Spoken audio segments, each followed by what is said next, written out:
Selain sebagai sentra tanaman padi, Kabupaten Musirawas merupakan salah satu daerah sentra penghasil ikan air beras di Sumatera Selatan, seperti di kawasan Desa Tegalrejo, Kecamatan Tugu Mulyo.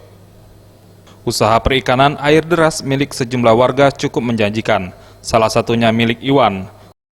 Usaha budidaya pembesaran ikan nila yang telah ditekuni sejak tahun 1995 yang lalu ini dapat menghidupi keluarga dan sejumlah pekerja yang berasal dari warga setempat.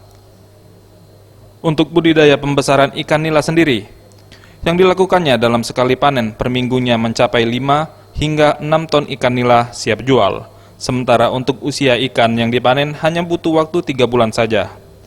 Dari hasil usahanya ini, dalam setiap bulannya Iwan dapat meraih omset hingga ratusan juta rupiah dengan modal yang dikeluarkan dalam sekali panen keuntungan mencapai 40%.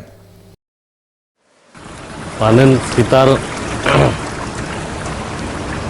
1 unit sekitar 4 ton. Untuk daerah pemasaran ikan yang dijualnya hingga di beberapa daerah seperti Kabupaten Muara Enim, Prabu Muli, Lahat, Provinsi Bengkulu, Jambi, hingga Kabupaten tetangga Lubuk Linggau dan Muratara. Tim Liputan Sriwijaya TV.